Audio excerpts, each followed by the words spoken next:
काही लोक परिस्थितीसमोर हार मानतात, पण काही लोक परिस्थितीलाच हरवून इतिहास घडवतात. ही गोष्ट आहे अशाच एका जिद्दी माणसाची. नमस्कार, मी doctor Aniket Gatade sir, founder director master science academy Vishrambag Sangli. भारताचा महान धावपटू मिल्खा सिंग ज्यावेळेस पाकिस्तानमध्ये शर्यतीसाठी गेला होता तेव्हा परिस्थिती फक्त स्पर्धेची नव्हती, तर ती त्याच्या आयुष्यातील भावनिक आणि मानसिक लढाई होती. भारत पाकिस्तानच्या फाळणीच्या आठवणी अजून ताज्या होत्या, त्यामुळे सुरुवातीला तो पाकिस्तानला जाण्यास तयारी नव्हता. पण देशासाठी खेळायचं असं ठरवून मिल्खा सिंग शेवटी पाकिस्तानला गेला. तिथे त्याचा सामना पाकिस्तानच्या प्रसिद्ध धावपटू अब्दुल खालिक याच्याशी होता, ज्याला फास्टेस्ट मॅन ऑफ आशिया म्हणून ओळखलं जायचं.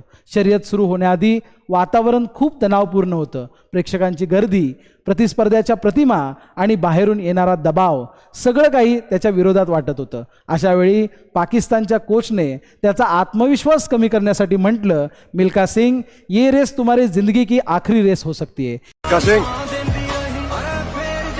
ये आपकी जिंदगी की आखिरी रेस साबित हो सकती है. दौड़ूंगा भी वैसे. हे वाक्य ऐकून कुणाचाही आत्मविश्वास ढासळू शकला असता, पण मिल्खा सिंग थोडासा वेगळा होता. त्याने त्या शब्दांना घाबरण्याऐवजी त्याच क्षणी स्वतःला अधिक मजबूत केलं आणि शांतपणे त्या कोचला उत्तर दिलं, दौडूंगा भी वैसे ही. शर्यत सुरू झाली. सुरुवातीला अब्दुल खालिक वेगाने पुढे गेला, पण मिल्खा सिंग याने घाई न करता आपला वेग नियंत्रित ठेवला. जशी जशी रेस पुढे सरकत गेली तसा तसा मिल्खा सिंगचा स्टॅमिना आणि जिद्द दिसू लागली. मधल्या टप्प्यात त्याने जोरदार स्पीड वाटून प्रतिस्पर्ध्याला मागे टाकले. शेवटच्या क्षणी तो पूर्णपणे ताकदीने धावत होता, जणू त्याचं सगळं आयुष्य त्या काही सेकंदामध्ये त्यानं उतरवलं होतं. शेवटी त्याने रेस जिंकली.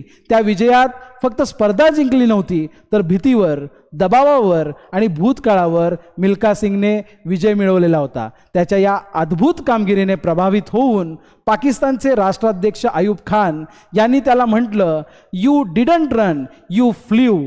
आणि त्याच क्षणापासून मिल्खा सिंगला फ्लाइंग शीख हे नाव मिळालं. या संपूर्ण घटनेतून एकच मोठा धडा मिळतो, बाहेरून येणारे शब्द, दबाव किंवा भीती हे आपल्याला थांबवण्यासाठी अजिबात नसतात. आपण त्यांना कसे घेतो यावर सगळं अवलंबून असतं. मिल्खा सिंगने ते शब्द भीती म्हणून नाही, तर प्रेरणा म्हणून घेतली आणि म्हणूनच तो इतिहास बनवू शकला.